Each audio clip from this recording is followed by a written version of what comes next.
Aba, may topic sa Attorney Claire. Magkasunod na, oh. Sabi niya kanina dito, VP Sara, no need for an attack dog. Sapat na siya. Aray ko po. Grabe naman si Attorney Claire. Oh my goodness, mga kabsat. Ito na naman. Alam niyo, nag-enjoy ako sa kung paano niya dinurog si Senator Zubiri, di ba, nung isang gabi. Talagang gigil na si Attorney Claire. Lahat talagang talagang durog na durog doon si Zubiri, di ba? Hindi mo maalam, ano nangyari kay Attorney Claire at galit na galit na.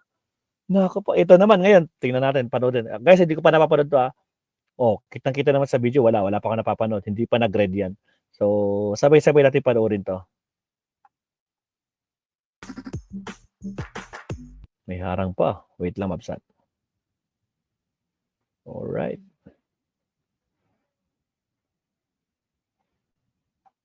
Game. Yeah. Bilisan natin. Sandro, kung may nakakakilala talaga sa kanya ng matagal, pagdating sa trabaho sa DZMM, certified DZMM kapamilya. Ikaw na yun. Bago pa siya matawag na Auntie Claire. Auntie Claire. Ay, sino ba nagtawag ng Auntie Claire yan? Yung mga garapata na ang sama ng loob nila kasi nga nababara lahat ng mga DDS reporter, mga vlogger nila. Talagang barado. Tingnan nyo nga, di ba? Binasag-basag na si Banat Bay, di ba? Opinion po, Tragis, hindi facts. Kamote. Sige, tuloy. Attorney Claire. Yan ang ating resident attorneys ng DZMM at ABS-CBN. Ito ay wala na ang iba. Ipakilala na natin.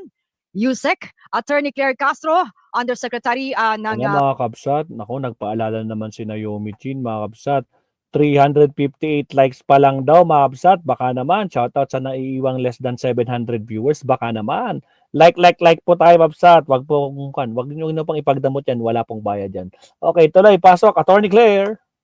Presidential Communications Office. At syempre, araw-araw natin siyang napapanood sa mga briefing sa Malacanang. Ayan. Totoo daw ba, Attorney Claire? Good afternoon. And Sandro. Yes. Pero matagal kayo magkasama. Oo, kasi panggabi ako. Tapos gabi din yung... Oo, panggabi ka rin. Programa nila yung usapan 19, ano yan? At saka si Alvin El Chico yung anchor noon, di ba? Yes, oo. Una si Cheryl Cosim. Oo. Tapos naging Miss M pa eh. Oo, naging Miss M. Tapos naging Alvin El Chico tapos rin. Tapos Maricel, naging SRO na hiwalay na. Oo, tapos naging si Maricel. Si Maria. Oo. Yan. Diba? Nagbalik tanaw po sila. Kaya ako ganun kalakos. Pero si Maan, iba yung pinagsamahan namin. Yes. Badminton. Sporty kami. Yes. At nanalo kami. Pero champion kayo. Wow. Yeah, of course. Hindi kasi ang ABS-CBN dati may inter-company competition yan ng badminton. Ini-encourage kasi ng human resources natin. Na yun nga, di ba, maging healthy ang mga empleyado. So yun nga, hindi kami magkalaban noon magkakampi kami. Ang galing din ni Attorney Claire. Ay, panalo rin. Ngayon nga, tinanong ko, kung nagbabadminton pa ba, masakit na raw yung mga kasuan, hindi na, pero di ba, kaya pa. Kaya pa. Ang galing nga nito sumalag din tsaka bumana. Para siyang may raketa din. Anong tanong mo sa akin? Di ba? Ganon. Attorney Claire, totoo daw ba? Naalin. Hiwalay daw? Ay, oo. Yung pinag-usapan natin kanina, mukhang oo. Ano kasi yan? may declaration Si Sharon, tsaka si Gabi. Akala ko yung puti sa decolor. Oo. Kaya pala nagulat. Oo. Kasi syempre para may involved na assets eh. Kaya pala binawi rin. Kaya palang tanong, bakit? Mukhang may naghahabol ng mga... Hindi lang yata isa. Marami sila. Marami. Oo. So talagang maghahabol yun. Tsaka dumadalaw naman Marami sila. Ano ba yan? Sige na diretso na tayo. Alright, larga na. Yan. Ay, sige nga. Kasi gusto namin makita ng light, mood tong si Attorney Claire. Lagi naman lagi naman ako nakangiti sa press briefing. Oo nga. Tapos biglang nalilisik yung mata. Meron ba? Hindi ko na unaware. Siguro ganun lang talaga yung tingin ko kasi malabo yung mata ko. Ganon, di ba? Pero simulan na natin, Attorney Claire, kasi parang nagkaroon ng meeting, yung mga bagong halal na local government unit sa Pilipinas at ang Pangulong Bongbong Marcos. Ano po ba yung mga napag-usapan dun sa pagpupulong? Actually, meet and greet. Tapos, ang karamihan doon, yung mga first-timer. Siyempre, pagka first-timer, siyempre, dapat ma-meet din ng Pangulo para mai-assure sila no, magtrabaho kayo ha. Mhm. Ang national government magtatrabaho for you din. Mhm. So magsama para maging maganda yung pagtatrabaho. Kasi pagka hindi nagtutulungan, hindi aangat eh. Mhm. So parang ganun yung binigay na assurance ng Pangulo. At kahit ito ang maganda kasi doon, walang pinipiling kulay yun. Oo. Oo. Hindi Tayo tulad ng iba, di ba? Parang, uy, dapat ikaw lang. Itong kulay mo, dapat ito. Hindi eh. Hindi tsaka sinasabi dyan, di ba? Kasi maliit yung binigay sa amin, hindi kami sinuportahan dahil hindi nga kami kaalyado. Oh. Di ba? Ng Mm-mm. kasalukuyang pamahalaan. May mga ganong reklamo, Mm-mm. di ba? Sa mga dati. Ngayon ay tiniyak ng Pangulo na makakatanggap ng suporta sa lahat. Yes, oo. So yun yung maganda, di ba? Kumbaga, trabaho talaga. Action. At saka importante yan, Attorney Claire, Yusek Claire, dahil nga papunta na tayo dito sa panahon na maraming sakuna, no? Marami, at least Mm-mm. nakausap nila yung Pangulo. Your workflow is important to us. Please wait indefinitely. With Monday.com's intuitive work management. Oo. So yun naman yung assurance ng Pangulo eh. Mm-mm. Sabi natin, walang maiiwan na Filipino. Walang maiiwan na komunidad. Oo. So, lahat yan tutulungan. Siyempre kung sino yung dapat natulungan. Kasi siyempre hindi naman pare-pareho ng sitwasyon eh. Yes, oo. Oh, yun lang. So wala nang agam-agam ngayon, no? Yung mga bagong halal, yung mga LGU na oras na humingi sila ng tulong, ay mabibigyan. Hindi yung parang ako, baka naman di tayo tulungan because hindi tayo kakulay. No, hindi. Oo, yung mga ganon. Siguro dapat din, makarating. Mm-mm. Yung panawagan. Kasi baka minsan nandyan lang kayo, tapos akala nyo hindi kayo tutulungan. Mm-mm. Yung pala, hindi nakakarating yung hiling nyo. Mm-mm. So, dapat paratingin. Mm-mm. Ay, Ito bukod pa naman. dyan, sige, go ahead, Diba, ang tanong daw ng marami, bakit sa lahat, pinakamaligalig. Etong inyong departamento ba yan? Oo, etong Presidential Communications Office. Ngayon nga, may panglima na. O bago nang itinalaga, tama ba? Na kalihim. Ayan. Yung history dati, hindi ko alam eh. Private pa ako nun, private citizen pa ako eh. Oo. Well, siguro, meron lang din gusto ang Pangulo sa messaging. Mhm. Dapat maging maayos. Kasi, even before, ang mandato sa amin ni Sec J is makarating sa tao kung ano ba yung proyekto, ano yung programa. Kasi sabi nga natin, ito naman, let's face it, real talk tayo. Karaniwan sa news, mas mabenta yung medyo negatibo.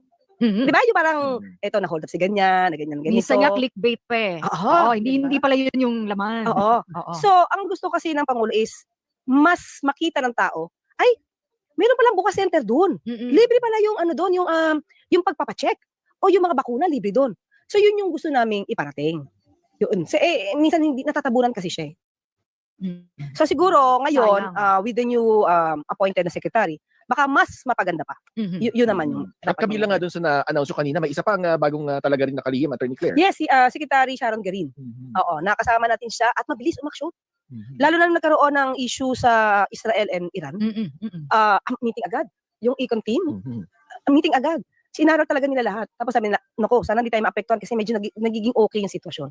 So makikita mo talaga na mabilis umaksyon din si Secretary Sharon Garin. Ito, painit yung tanong natin. Oo, sige nga. Kasi kahapon, ang bagong talaga rin na tagapagsalita ng Office of the Vice President, may statement din na hindi raw siya magiging attack dog. Hindi, okay. Hindi, Sabi nga. okay.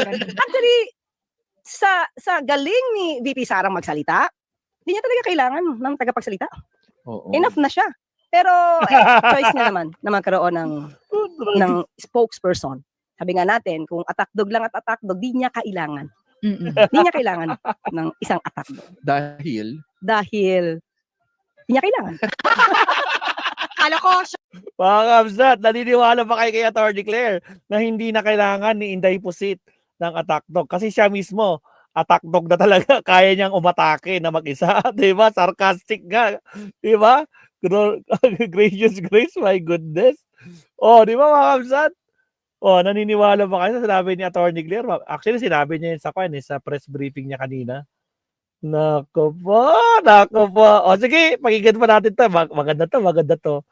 Tuloy, pasok, Attorney Claire. siya pa lang sapat na. Ganun.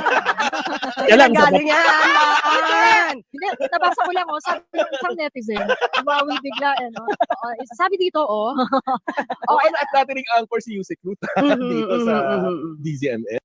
Shoutout sa kabsat natin, DJ Byron Music and Topics, mga kabsat. So guys, sa mga di pa nakakapag-subscribe kay DJ Byron, i-subscribe nyo na din yan, mga kabsat. Mag-enjoy kayo kapag nagla-live yan. Malayong mas gwapo yan, 10 times mas gwapo yan. Kaysa sa akin, kaya idol natin yan. Alright, tuloy! Attorney Claire, pasok! DZMM. Matanong ko lang, ay kayo, bagong serbisyo dito sa ating pamahalaan, nagserbisyo ka na ba? Dati pa? Before pa, naging legal counsel tayo, legal officer tayo sa panahon ni Mayor Canuto. Sa Malabon. Malabon. Siguro lang yung mga one and a half years. Mm-mm. At that time kasi, ang kumuha sa akin, si Vice Mayor, kalimutan ko yung pangalan, sorry. Basta nakalaban niya yon sa eleksyon. Nung nagkaroon ng eleksyon, nanalo si Mayor Canuto, na-retain ako. Mm-mm. So nag-isa ako. Ibig sabihin kasi si Mayor Canuto at that time, hindi rin siya tumitingin sa kulay. Kasi unang kumuha sa akin pero ni-retain niya ako. At ayaw niya akong paalisin. Ako yung nagpaalam kasi at the time, sabi ko, preferred ko kasi na i-retain yung law office ko. Sabi ko kay Mayor Canuto noon, Canuto Oreta. Sabi ko, sir, nagpa-practice kasi ako. So, meron akong mga clients. Sabi ko, di man ako nagnanakaw ng pera. Parang ang dating is kung itutuloy ko mag-practice, kahit i-allow mo ko, para naman ako nagnanakaw ng oras. Mm-mm. So, ayoko noon. Mm-mm. Diba? Kasi, ako nga at that time, sasabihan ko pa, bakit ganito binili nyo to? Bakit ganyan binili nyo? Medyo meticuloso ako pagdating sa pondo. Yes. Diba kasi dapat sa taong bayan eh. Bakit ganyan, bakit ganyan? Tapos, may isang case doon, asawa ko din ang tapang. May isang case doon, sabi niya, ako magdi-decide kung dapat tatanggalin ko o hindi. So, alam ko yung history yan. Tapos may lumapit sa akin na kung pwedeng maargo. Sabi ng asawa ko, gawin mo na yung decision yan bago pa So, may hindi. mangyari sa'yo. Oo. So, tinanggal. Kasi may reason eh. So, tinanggal naman din ni Mayor Oreta. So, at the time. So, yun na. Pero sabi ko nga, hindi ako pwedeng magtagal since hindi ko pwedeng pagsabayin yung pagpapractice ako tapos nasa government ako. Ayoko na may masabi sa akin. So, sabi ko, sir, sinabi ko talaga, sir, di man ako ninanakaw ng pera. Parang ninanakaw ko naman yung oras. May value yung oras eh. Oo. Pero saan ba mas stressful? Yusek, Oo nga eh. Kasi dito ba sa PCO o yung law Pagpa-practice practice mo? Nasa trial kasi ako eh. Hindi naman siya yung, di ba, iba kasi yung mundo ng nasa corporate ka, iba yung mundo ng trial. So, halos everyday yung hearing ko bago ako mapunta dito sa Malacanang. So, stressful din yung pagiging lawyer mo kasi igagawa ka ng pleadings eh. Mm-mm. Hindi ka lang I object everyday. May gagawin kang pleadings eh. So, siguro ang mas kumukuha lang ng oras ko ngayon is dapat manood ako lagi ng balita. Updated. Dapat updated ako. Kasi definitely baka yun yung matanong the Oo. following day. Pag may mga tanong sa'yo na alam mo na, na-stress ka ba? Naiinis ka? Kasi, di ba? Hindi. Hindi. Oo. Hindi So, naman walang ako effect. stress. Kasi basta hawak mo yung Oops. I'm Sarah, one of the survivors after the Zerg consumed Earth, and now I'm a senior pilot in the human. truth.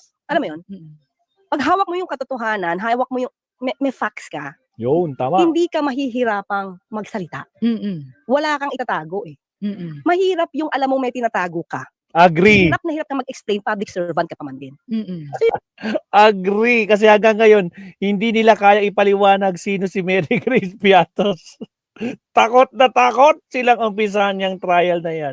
Paano ba naman? Pag nag-umpisa na yung trial, di ba, DJ Byron, mamomroblema sila kapag lumabas yung mga bank accounts na yan ng mga siniwalat ni Trillanes. Sigurado yan. Kaso ang dami niyang ang dami nilang arte, ang dami nilang technical na ginagawa. Paano? Takot na takot talaga sila. Agoy. Yun. Siguro may mga na-stress ngayon kasi hindi sila makapagsalita ng katotohanan. At iniiwasan ng matanong tungkol sa mga issues. So, yun yung mahirap. Ito, teka lang. Samantalahin na natin dahil, di ba, first time ni Attorney Claire dito sa DZMM. Tanong nyo na yung gusto nyo tanong. Bumalik. Oo. Hindi, tsaka kung may tanong kayo kay Attorney, dapat sagutin niya. Ano pa man yan. Yan, dito yan sa aming YouTube at Facebook live stream at DZMM Teleradio at syempre sa Viber 0919-278-3000. Ipadala lang ang inyong mga tanong. Yan. Yun na nga, Attorney Claire, kasi isa rin sa mga talagang nilalabanan ngayon ng pamahalaan, kasama na rin dyan ang Kongreso, yung paglaban sa fake news. So, kamusta yung mga ginagawa nating mga hakbang para nga masawata ang fake news at lalo na tila nagagamit din ito laban sa Pangulo? Actually, nung nakasama natin si CJ, may mga plano sila eh. Di ba pati yung pakikipag-partner para sa yung parang verifier para ma-fact check. So, di ko ngayon alam kung nasaan ang sitwasyon at marami na rin nakausap si Sec G at the time. Pero sa akin kasi, on my part, kung ano yung lalabas na mali at nagiging viral, ang trabaho ko ngayon is ituwid yun. Anong mali? Anong tama? Kasi ang dami talagang kwento ngayon na fake news, disinformation. So, Oo, di ba? tulad nga, Yusek Claire kanina, yung nabanggit nyo sa palace briefing kanina, yung tungkol sa PIDEA, no? Na may Yes. nilinaw kayo. Oo. Oo, hindi kasi hindi ko na sana 'to papansinin. Kaya lang kasi nag-react na si VP Sara sa The Netherlands. Nandun siya di ba? Ayun na Nandun naman siya eh. ilang araw ngayon? July 5 up to July 23 yata. Okay? Wow. So, tinanong kasi sa kanya na may blanco. So, I guess, no offense meant kay VP Sara, I guess, di niya alam yung totoong kwento. Kasi di niya alam kung totoong blanco o hindi. So, kanina binanggit ko para matuwid na kasi ginagamit ng mga ibang supporter nato-twist yung kwento. At the time when I made this statement sa press briefing na 4,027 undeclared na drug cleared na. So that's based on the report of the PIDEA. May period na particular, July 2022 to May 2025. So may particular because we're talking only of the accomplishment sa panahon ni Pangulong Marcos Jr. And then, meron akong binigay na report kasi supposed to be dapat kayo, totoo ba? Pag report and you want to have it detailed, yung report nyo, hindi na dapat sa Palace Presidential, Palace Press Officer kunin. Kasi the details would be sa proper agency. Okay? So, sa akin is briefing, yung mga summary ng mga nangyayari. Yes, Okay? So, hiningi sa akin yung lahat ng barangay. So, ako pa tumawag ko, sige, PIDEA, baka pwede. Bigay na lang natin kasi sinasabi, wala daw ako masabing barangay. Di ba? May mali siya Okay? So, humingi pa ako. Supposed to be dapat, trabaho na ng reporter. Kung gusto niyang gumawa ng detailing report. Humingi ako and then, doon sa papel, sa binigay sa amin, nakalagay doon is as of June 2025. So, syempre magkaiba yung numero. Mas marami yung as of June 2025 as compared doon sa binigay kong detalye. Bakit? Lahat yung kasama ng buong barangay in totality. Tapos, nag-start sila sa barangay clearing, drug clearing, is 2003 pa nag-start. So, kumbaga, meron na re-clear. So, hanggang sa naipon ito, kasi nagkaroon ng bagong guidelines noong 2017 or 2016, pero 2017 na ayos. So, according to them, may mga cleared na before, ni-re-clear because based on the new guidelines. So, in other words, hindi ito lang, diba, yung sinasabi nyo na bakit may discrepancy na 4,000 yung isa, bakit 20,000 isa. Very clear naman sa words as of. Diba? Ibig sabihin kabuuan yan. Yung report namin is may particular date. Yon, isa yon. Medyo pinalaki yon. Pangalawa, yung binigay kasi sa amin, nung pinaprint namin PDF, so di namin alam kung tama ba yung pagkakabigay sa amin, o basta piniprint namin PDF. So, nandun kasi yung page na 1 of 74, 2 of 74. So, nung sinabi ko kay Ma'am Lisa, bibigay ba natin itong blanco? Sabi nila, ibigay, pakita, kasi baka sabihin may kinuha ko. So, ang pinakadulo ng report is sa page 38. Pero meron na mga names doon. Reviewed by, prepared by, parang gano'n. Kumbaga, ending. So, the rest, yung iba, wala ng laman. Pero makikita mo na talagang wala na because that's the ending Yes. So, kung may nagkamali naman ng pagpaprint, you don't have to make mali siya out of that. Tama. So, because of that, sinabi ko, hindi ko pwedeng ibigay na hindi kasama yung buo, kahit blanco yung iba. Kasi baka sabihin, inedit ko. Tama. Yan nga yung kinakalat, 'di ba? Parang may lumabas na video 'yun na parang si Eden Santos yung di ba? Mayroon pa rin si Eden Santos Kinuha daw nila yung kopya na 'yon. Tapos yung sa medyo makapal kasi daw 'yon. Tapos medyo marami-rami doon na mapakal. Walang nakalagay, coupon ban lang daw. Agay! Talaga kayong mga garapata. Ang galing nyo mag-twist. Kamuti talaga kayo kahit kailan. O, sige tuloy. Attorney Claire, banatan mo ulit. Mitikuloso pa naman yung mga media, sa mga reporters. Binigay ko. Wow. After that, ang lumabas na kay BP, blanco. So, nawala na yung laman ng 38 pages. Ang dating.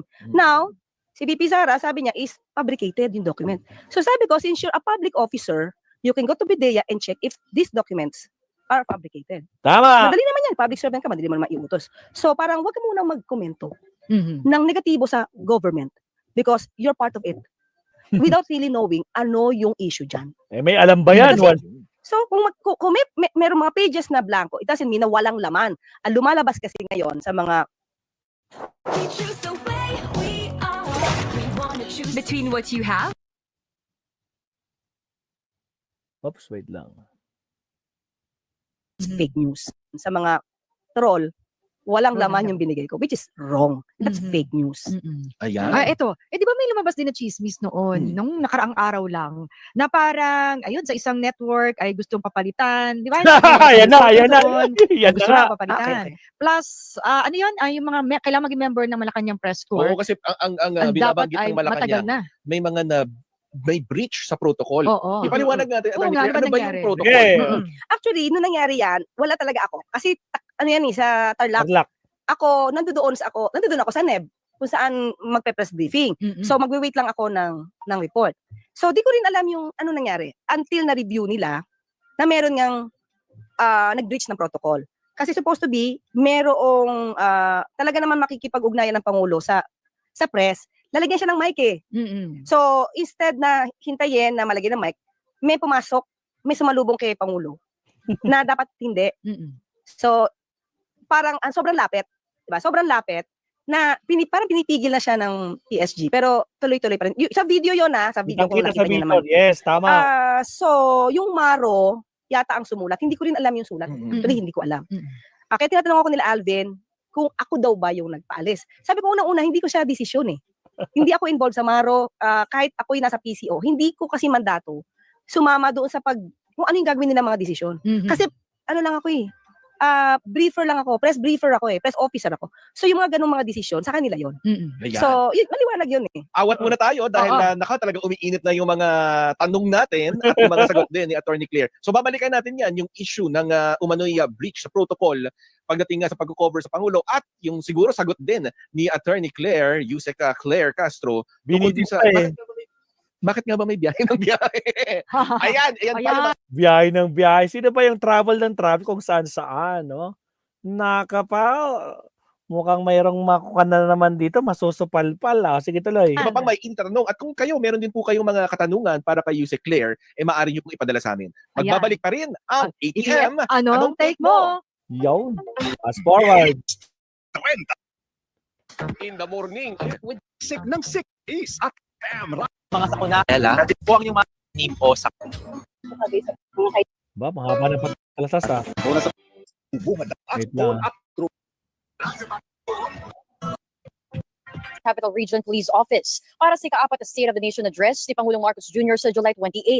Ayon kay NCRPO spokesperson Major Hazel Asilo, higit 15,000 pulis ang ipakakalat sa ilang tinukoy na lugar sa batasang pambansa, ruta ng VIP, lugar ng pagdarausan ng mga protesta, media zones at medical evacuation points. Mag-iistasyon din anya ng mga tauhan sa border control points, mga checkpoint landing zones at advanced command posts. Dagdag ni Major Asilo, nagsagawa na rin ng serye ng mga assessment para matukoy ang anumang banta sa seguridad. Tiniyak din ng opisyal na paiirali ng pulisya ang maximum tolerance sa SONA.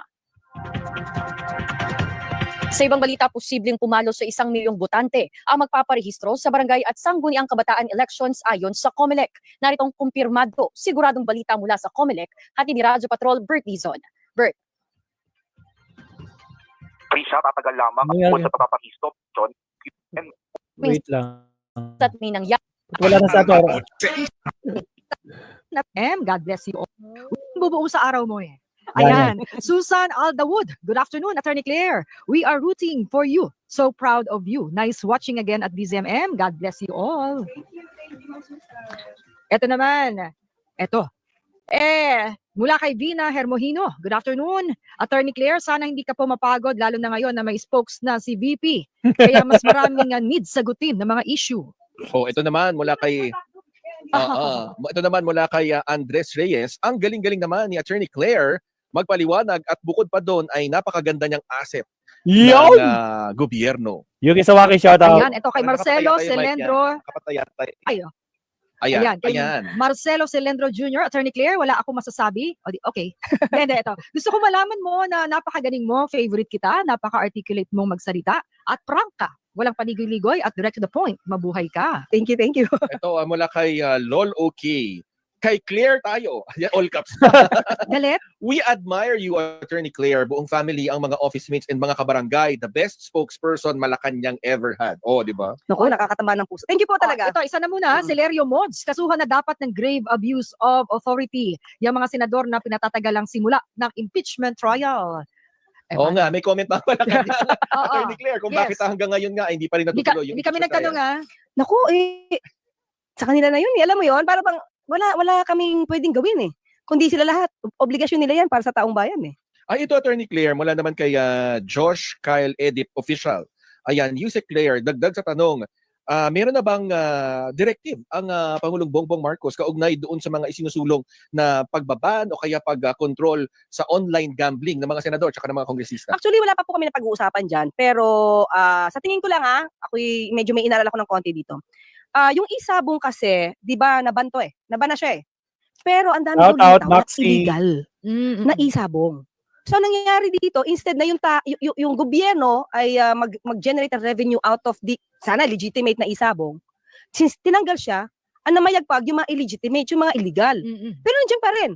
So, sa aking pananaw, more on regulation. Dapat hindi pa talaga makapasok basta-basta ito sa mga online gaming app. At tutukan talaga ito dapat ang PAGCOR. Kung paano dapat may isang portal lang at wala nang ibang pwedeng, let's say, halimbawa, auto-script, online gaming. Halimbawa, ganun. So, di siya dapat magkaroon ng sarili niyang pinto. Dapat lahat, for the Filipino people to know na ito lang yung legitimate, isang portal lang ang pasukan. Dapat ganon. Kasi pag hindi dyan, ibig sabihin, pamapasok ka sa mali. Kasi, may tinanong na rin ako ng PAGCOR. Sabi ko, paano nyo ba makokontrol yung mga nagiging addict na, argumon sa gambling? Meron silang program doon mismo sa PAGCOR na pwede ka magsumbong. At kapag nagsumbong ka dito, asawa mo o kaya mismo ikaw, ibaban ka nila for 6 months. Ang alam ko ay magkakaroon yata sila ng parang rehabilitation para doon sa mga nagumon.